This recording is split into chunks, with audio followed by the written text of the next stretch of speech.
to czołgi zobaczą. Ale już jak zapytasz ile razy flaki, A teraz stąd będę. Tam też widać.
Proszę usiąść.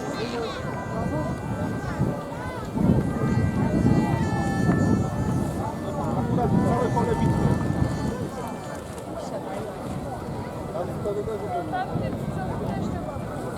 Zaproszę, że pojedziecie.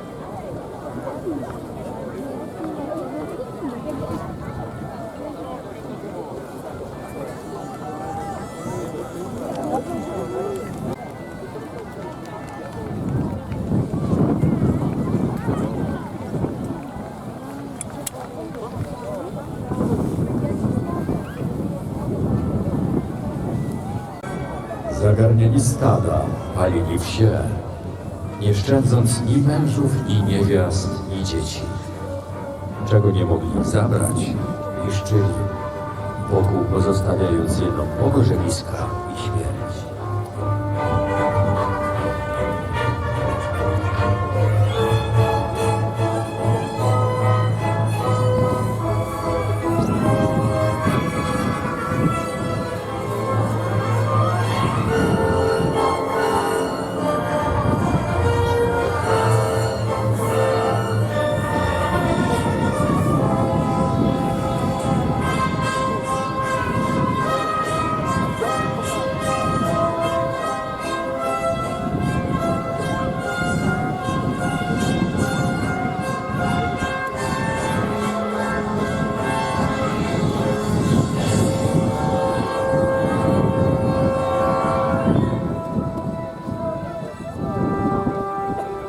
Żaden uczciwy.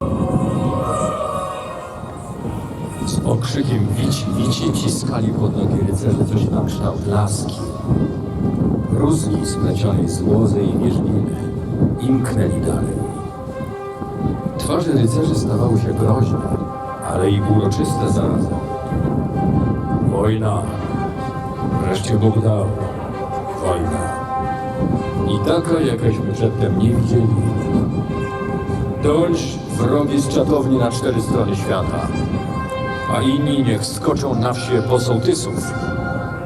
Konie ze stajem wywieźć i wozy zaprzęgać. Duchem!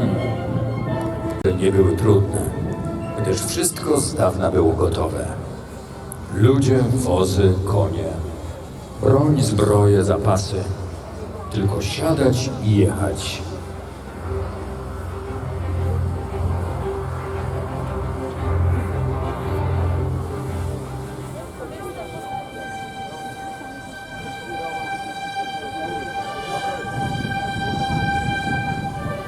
Puste, smutne ugory Tannenberga.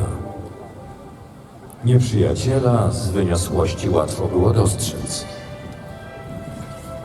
Król Władysław Jagiełło, dosiadłszy konia w towarzystwie księcia Witolda, pospieszył przyjrzeć się wojskom. Marcin z Wrocimowic, herbu Półkozy, rycerz potężny i w świecie sławny, Dzierżył czerwoną chorągiew z białym orłem w koronie. Była zaś to chorągiew naczelna całego królestwa. Wielki znak dla wszystkich wojsk.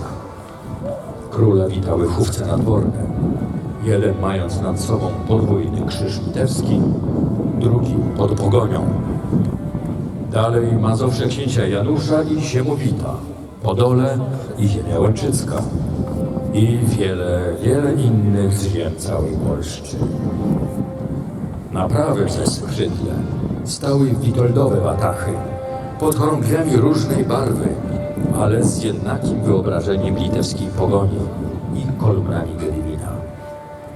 Żaden wzrok nie mógł odjąć wszystkich zastępów.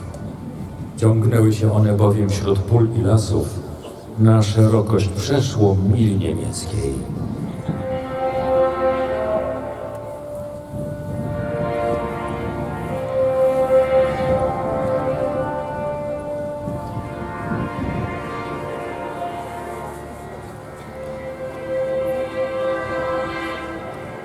A kiedy zatrzymał konia na szczycie wzgórza, doszły do króla wieści o odjazdach wroga. Wszyscy zatem ludzie do bitwy jęli się gotować, a król przystąpił wtedy do boskiego obowiązku wysłuchania mszy.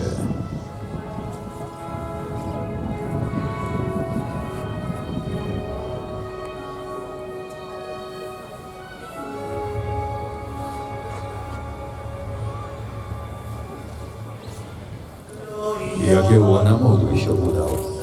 Jednako wprzódy z rozkazu króla Witold na lekkich, a ścigłych koniach świat posłał. Hen przed się w stronę Grunwaldu i Dannenberga i dalej, aby zbadać okolice. Właśnie kielich ksiądz do góry uniósł, trzymał go w rękach, gdy Witold wpadł w chrzęszczącej zbroi i zbliżył się ku Jagiełle. Bracie, czas wielki, wychodź, należy radzić, trzeba uderzyć. Jeśli im damy pierwszym począć, biada nam zginęliśmy. Daj mi się modlić. Bogu dnia pierwociny należą. Bracie, Kore, wojsko potrzebuje widzieć cię. Śpiew! Nie odejdę bez krzyża i błogosławieństwa. Czyńcie co chcecie. Władzę zdałem. Ależ to księżowska rzecz się modlić. I królewska. Najjaśniejszy Panie, wszyscy was błagają, pośpieszcie stanąć na czele naszym. Krzyżacy już gotowi, a nie godzi się, by uderzyli pierwsi. Nie godzi mi się bardziej jeszcze odejść bez błogosławieństwa.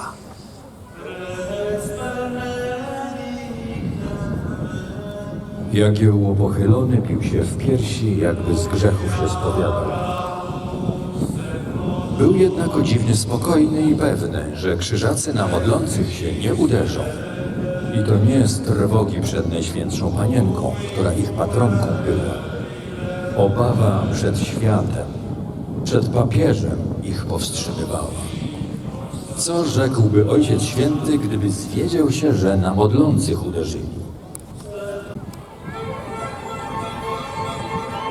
Król konia zwrócił na miejsce, skąd cały obszar widać było dość dobrze. Gdy się to działo, komornicy poczęli wołać, że od krzyżaków idą posłowie. Serce króla Władysława zabiło nadzieją. Dusze ze sprawiedliwym pokojem jadą.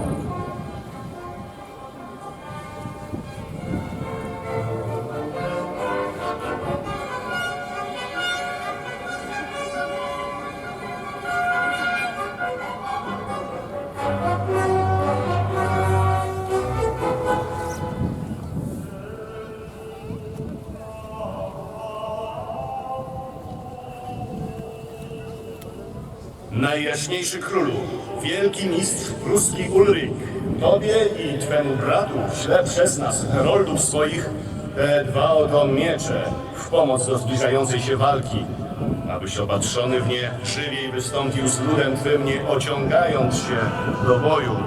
Nie chowajcie się w tych gajach i zaroślach. Prosimy na otwarte pole.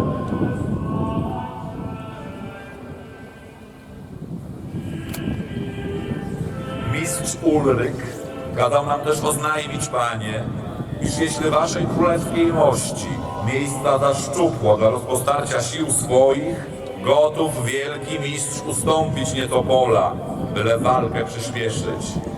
Daje wybór miejsca. Stańcie, gdzie się podoba, byle nie zwlekać bitwy. Dzięki Bogu w wojsku naszym na orężu nie zbywa. Nie potrzebujemy go od nieprzyjaciela pożyczać, ale w pomoc dobrej sprawie przyjmuję w imię Boże i te 2 miecze wasze, chociaż je wrogowie łaknący krwi mojej i narodu mego przysyłają.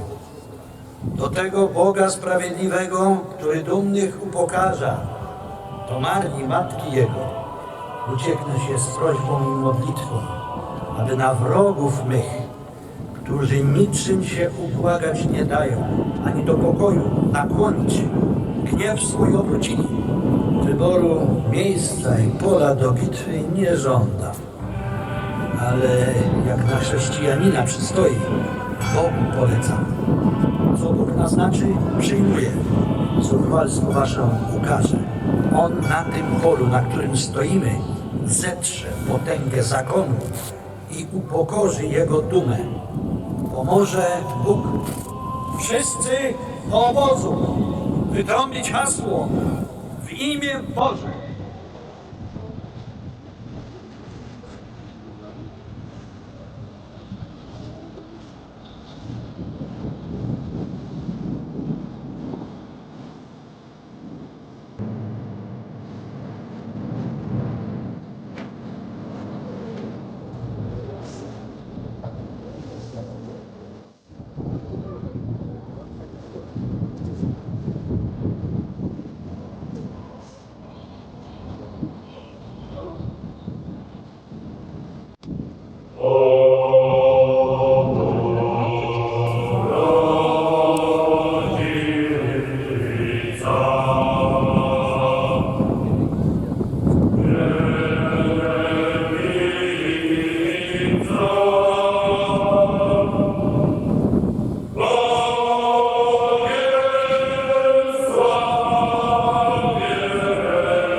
Zanim umilkły bombardy, załopotały na wietrze chorągwie krzyżackie. Wprzód ruszyli, ażeby wojska jegiołowe do boju zachęcić.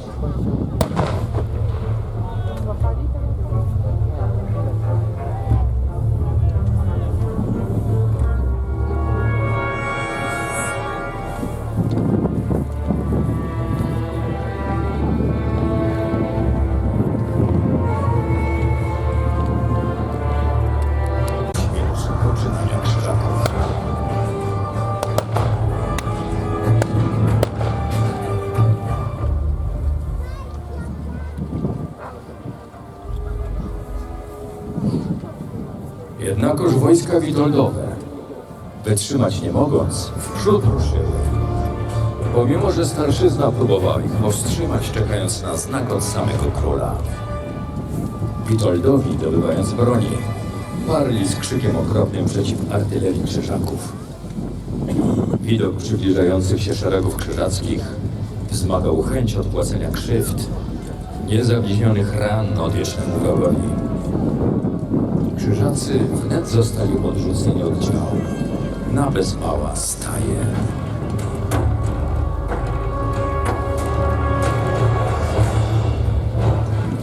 Kiedy wielki mistrz pruski Ulryk zauważył, że toczy się zawzięta i niebezpieczna walka, a jego artyleria w tył odrzucona, przerzucił swoje wyborowe chówce na prawe skrzydło. Z miejsca, na którym stał Jagiełło, widać było z jednej strony walkę upartą, z drugiej klęskę, mogącą za sobą pociągnąć niepowetowane straty. Chwila to była straszliwa, w której męstwa i nadziei nawet Jagielle, ufającemu w pomoc Bożą, zabrakło. Zakon zdawał się odnosić zwycięstwo. Chówce jego, wybiegłszy za Litwą, okalały już wojsko. Trwoga ogarnęła tych, co przy królu stali. Pomimo zażartej i krwawej walki, Litwini nie wytrzymywali ataków Krzyżaków. Różnoksiążę Witold usiłował powstrzymać uciekających Litwinów porażającym krzykiem i biczem. Nie udało się również Litwie na dłużej związać walką Krzyżaków, ani też podstępem odciągnąć z centrum pola walki. Jedynie Smolęszczanie pod wodzą króla, brata króla Władysława Jagiełły, księcia Ingwena, dotrzymywali kroku Krzyżakom. Nie bacząc na własne straty, ofiarnie dawali czas polskim chówcom na przegrupowanie prawego, zagrożonego skrzydła.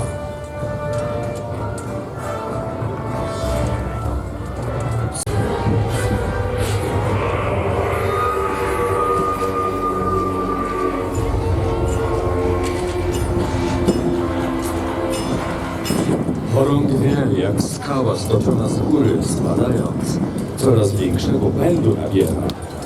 Tak i one z kroku przeszły w rysią, potem w cwał i szły. Straszne, niepohamowane jako lawina, która musi zetrzeć i zdruzgotać wszystko przed sobą. Polacy odrzucili Krzyżaków, w tył jęli ich spychać. Ci z rycerzy krzyżackich, którzy już pod Wilnem zaznali bitew z Polakami, wiedzieli, jaki to nieużyty i natarczywy jest lud. Krzyżaków i gości zagranicznych ogarnęło zrazu podobne do strachu zdumienie. Niejeden też wstrzymywał się mimo woli przed walką. Spoglądał przed się niepewnie i nim się namyślił, co czynić, ginął pod ciosem polskiej prawicy.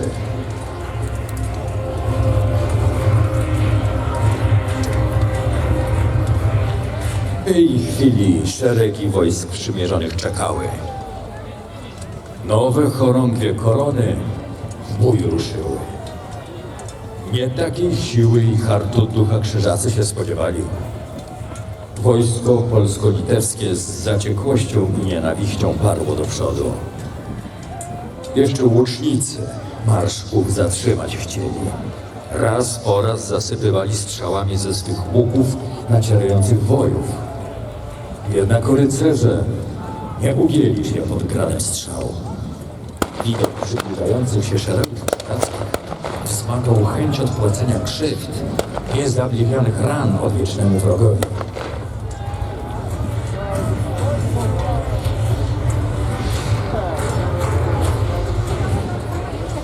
Tu pod oczyma króla kwiat rycerstwa polskiego stawił czoło najprzedniejszemu z całej Europy zebranemu rycerstwu i dotrzymywał mu placu boju, cześć czyniąc swoich znaków.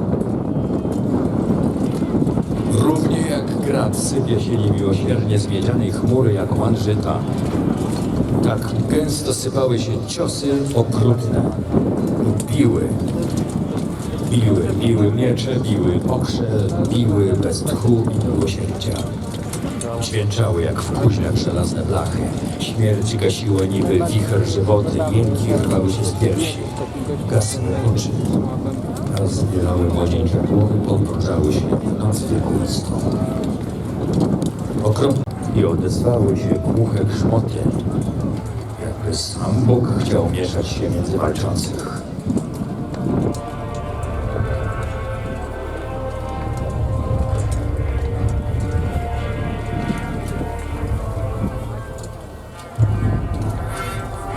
stało się coś przerażającego, co dech w piersiach rycerzy mogło odebrać.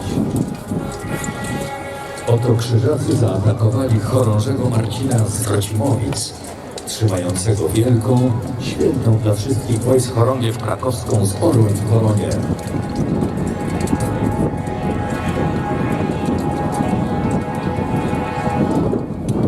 Leżący na ziemi krzyżak rozpruł nożem brzuch konia. Rumak i jeździec zachwiali się nagle, a wraz z nimi zachwiała się chorągiew. W jednej chwili żelazne ramiona wyciągnęły się koniom. Zdało im się, że to koniec, że strach i popłoch ogarną teraz Polaków.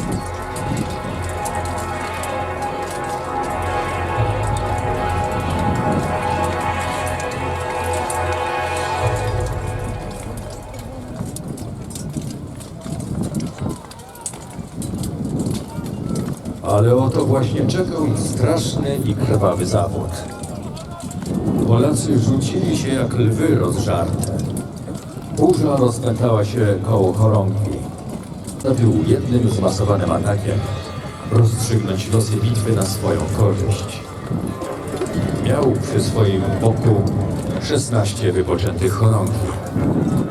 Sam stanął na ich czele. U jego boku stanęło większość dostojników zakonu. Zaskoczenie i siła uderzenia miały przechylić szale zwycięstwa na jego stronę.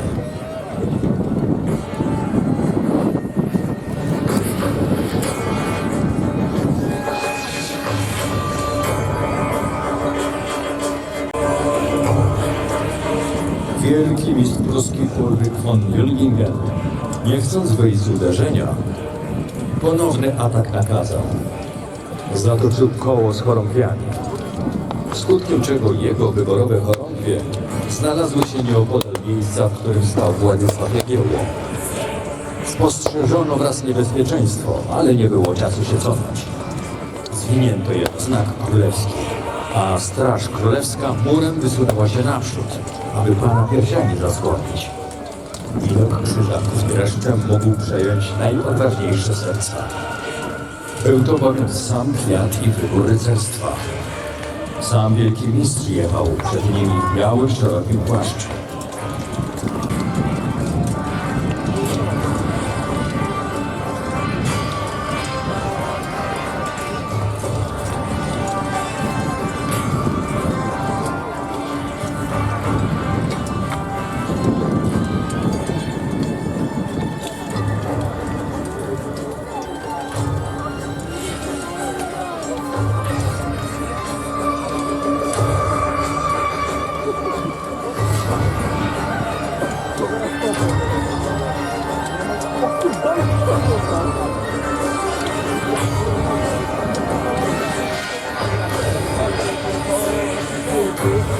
Teraz to jako tako wygląda. Krzyżacy, zobaczywszy przed sobą chorągie polskie szykujące się do walki, uderzyli z sił całych.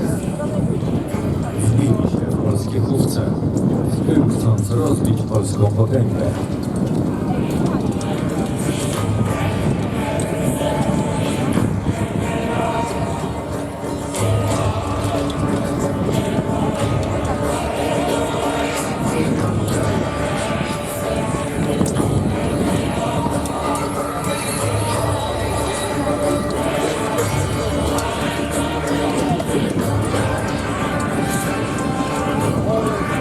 Jakież było zdziwienie rycerzy zakonnych, kiedy zobaczyli nowe chorągwie polskie, a i powracającą bitwę, którą łatwiej było rozbić niż zwyciężyć. Ze wszech stron zaczęli następować na krzyżaków.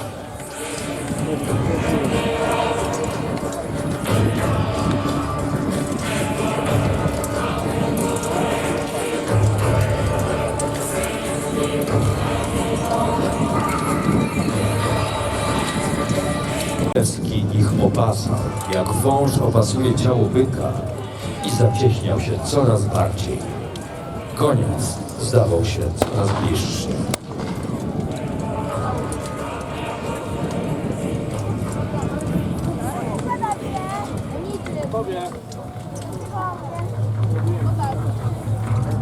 von Turów, a na ich czele Werner von Dettingen, przyskoczyło do mistrza. Ratuj się, panie! Wołał obradujący komplet Blanka. Ratuj siebie i zakon! Osłonił cię ciałami i wyprowadził z okrążenia. Ale rycerski Ulryk spojrzał na niego ponuro i wzniósłszy rękę ku niemu zawołał. Nie daj Bóg, abym ja opuścił to pole, na którym tylu mężnych poległo. Nie daj Bóg. I krzyknąwszy na ludzi, aby szli za nim, rzucił się w wir bitwy. Wielki mistrz, widząc, że jeno w boju ratunek, przeciwko najdzielniejszym rycerzom ruszył. Kruszył kopie na zbrojach wroga. Sam pierś nadstawiając ciosów nie unikał.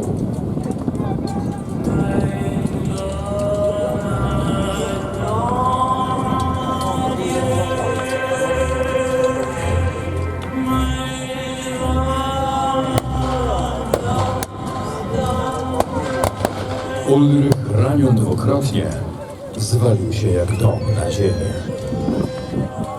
Jednako siły w nim niezmierzone były.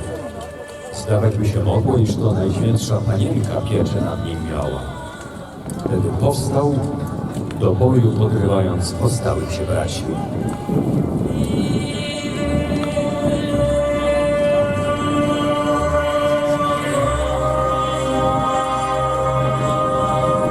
Wielki mistrz, miecz raz jeszcze uniósł ku górze, biorąc zamach okrutny i bił rycerzów osłupiałych. Kruszył żelazne hełmy jako skorupy jaj.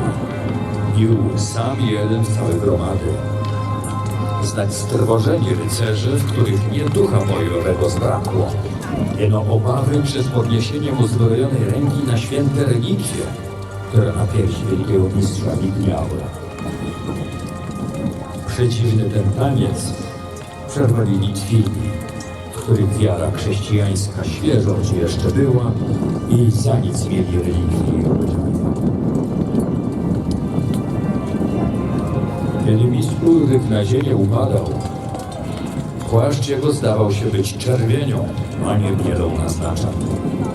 Cisza zapanowała okrutna, jeno wiatr zaczął wyśpiewywać chorały.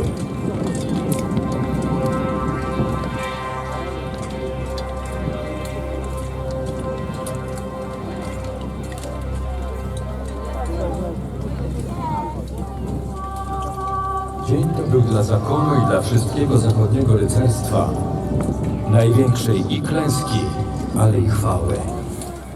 Wycinano krzyżaków jak bór, a oni marli w milczeniu.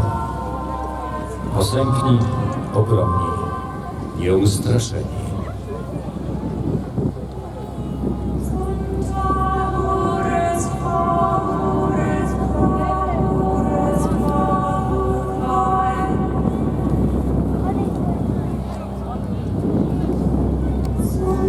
Beznadziejne.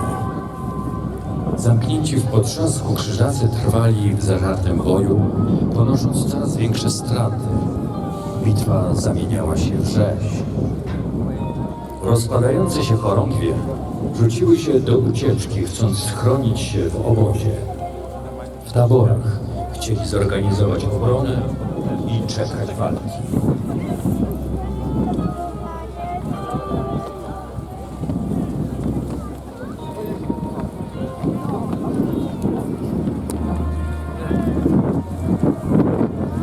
Wcześniej nie miał tak dobrze opracowanej taktyki walki w taborach.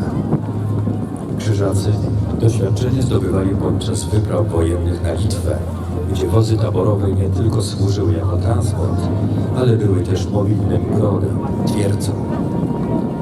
Wedle reguły zakonnej, krzyżacy w drodze, zanim pozwolili sobie na odpoczynek, stawiali w centrum namiot, który był polową kaplicą.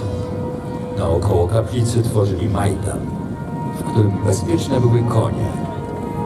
Majdan otoczony był pierścieniem namiotów rycerzy, a te otoczone były pierścieniem spiętych z sobą wozów taborowych, niczym murem. Dopiero po ustawieniu obozu można było zsiąść z koni i udać się na odpoczynek. Tak i teraz spinają wozy sposobią działa i zasieki, niczym mury twierdzy. Poczynaniom tym z oddali przyglądał się Jan Žižka, rycerz czeski, który dopiero w następnym dziesięcioleciu zasłynie jako jeden z najwybitniejszych dowódców w historii, hetman Husycki. To tu, na wojnie z Krzyżakami, poznawał ich sposób rozbijania obozów podróży, fortyfikowania, aby taktykę taborową wykorzystać w późniejszych wojnach husyckich. Doświadczenie zdobyte przez Žižkę zaprocentuje stworzeniem nowej strategii wojen husyckich, zastosowania wozów taborowych jako ruchomych twierdz. Jan Žižka stosuje nowatorskie rozwiązania, znacznie wyprzedzające jego czasy. Skonstruowane przez niego opancerzone wozy taborowe, uzbrojone w niewielkie działa i rusznice, zostaną uznane przez potomnych za pierwowzór czołgów.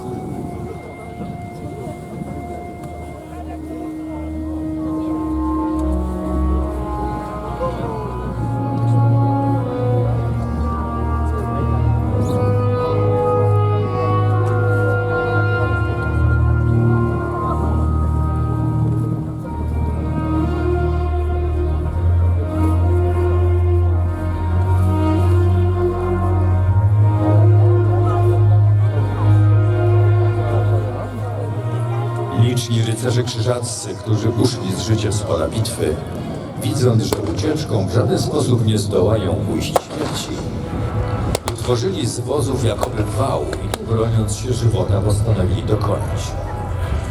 W miejscu owym więcej krzyżaków poległo niż na całym pobojowisku. Raz jeszcze tego dnia chorągie polskie i litewskie zaczęły gotować się do boju. Raz jeszcze wojska polsko-litewskie ruszyły do boju, aby na zawsze złamać potęgę zakonu. Niemcy, nie widząc innej drogi, poznawszy, że jeno w mieczu ratunek, opór rozpaczliwy zaczęli stawiać. I w tej rozpaczy był nie strach, ale wściekłość. Rzekłbyś, żywy ogień spadł na rycerze. Rzucili się jak lwy na swe ofiary, tak jakoby to nie im dziś miało ginąć. Krzyżaków ogarnął jakoby szał bojowy. Ze wzniesionymi mieczami i toporami rzucali się w największą gęstwinę nieprzyjaciół. Jednako ani szaleńcza walka, ani wznoszone motły nie pomogły już. Nie mogły pomóc rycerzom w białych płaszczach. Dzień to był dla zakonu i dla wszystkiego zachodniego rycerstwa największej i klęski, ale i chwały. Wycinano krzyżaków jak bór, a oni marli w milczeniu, posępni, ogromni, nieustraszeni. Niektórzy żegnali się, niektórzy rzucali się na ośle dwukrot bojowy, jakby zdjęci szałem. Inni walczyli jak przez sen. Inni na koniec mordowali się sami, wbijając sobie w gardło mizerykordię, lub zwracali się do towarzyszów z prośbą: pchnij.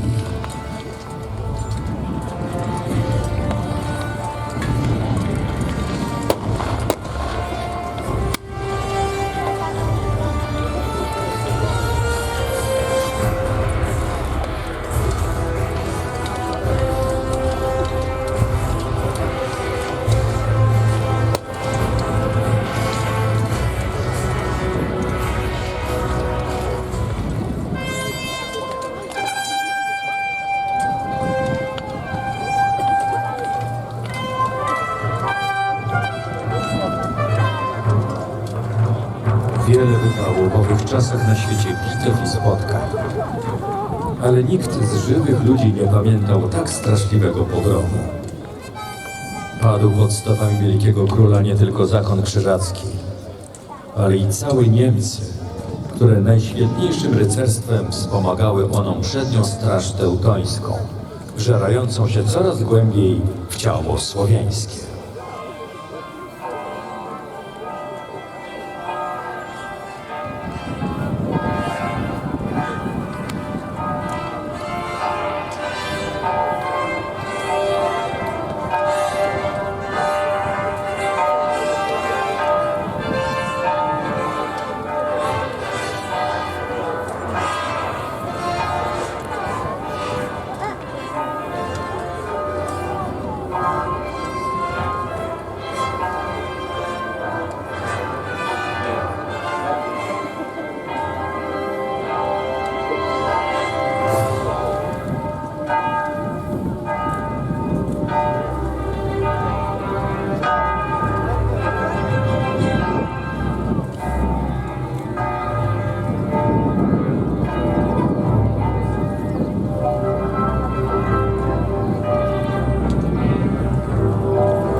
Same chorągwie, które w południe jeszcze powiewały nad niezmiernym wojskiem krzyżackim, wpadły wszystkie w krwawe i zwycięskie ręce Polaków. Nie ostała, nie ocaliła się ani jedna i oto rzucali je głosem. Bóg tak chciał. Stawiano też przed majestatem Pana przedniejszych jeńców. Odszukano na pobojowisku ciało wielkiego mistrza Ulryka von Lüdingena. Ułożono je przed królem, nakryto proporcem, a Władysław Jagiełło westchnął żałośnie i spoglądając na zwłoki leżące na wznak na ziemi, rzekł: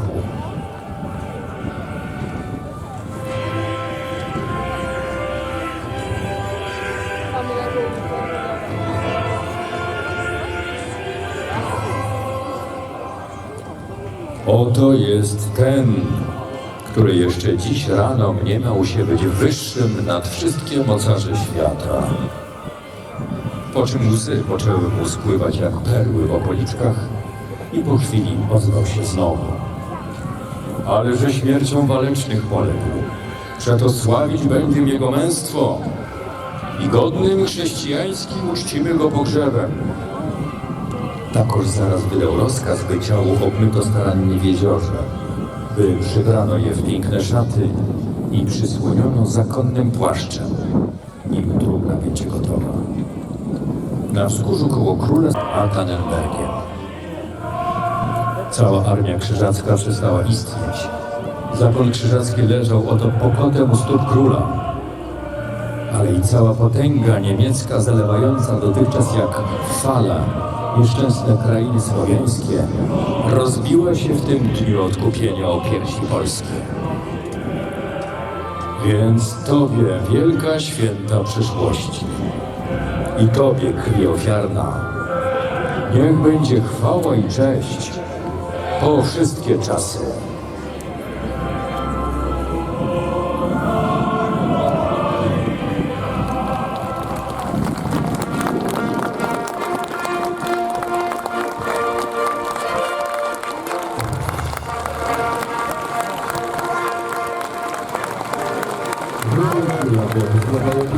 Wcielił się Tomasz Konopka z bractwa rycerskiego zamku Będzin.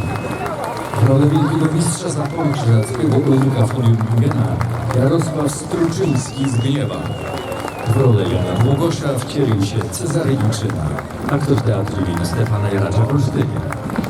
Na polu bitwy prezentowali dla Państwa się odtwórcy historyczni z wielu krajów europejskich. I nie tylko. Skupieni w chorągwiach. Polska, Litwa, chorągiew krakowska i lwowska Przemysław Rej, chorągiew gończa Stanisław Kula, chorągiew ziemi podolskiej Krzysztof Boroń, chorągiew mazowiecka księcia Siemowita Grzegorz Breś, chorągiew mazowiecka księcia Janusza Tomasz Konopka, chorągiew ziemi łęczyskiej Michał Wojtysiak, chorągiew Mikołaja Trąby z Wiśnicza, łucznicy polscy Jacek Świątnicki, krzyżacy. Chorągiew wielkiego mistrza Przemysław Kamiński, chorągiew polezańska Marcin Tymiński, chorągiew marszałka Walebroda Bartosz Sołtysiak, chorągiew księcia Wojeźnickiego Konrada Białego Paweł Machelak, chorągiew rycerzy nadreńskich Igor Alegielski, chorągiew zachodniopomorska księcia Kazimierza Marcin Twarowski, chorągiew święty Jerzy Maciej Jeleja, chorągiew komturstwa i miasta Gdańska Paweł Kowalczyk.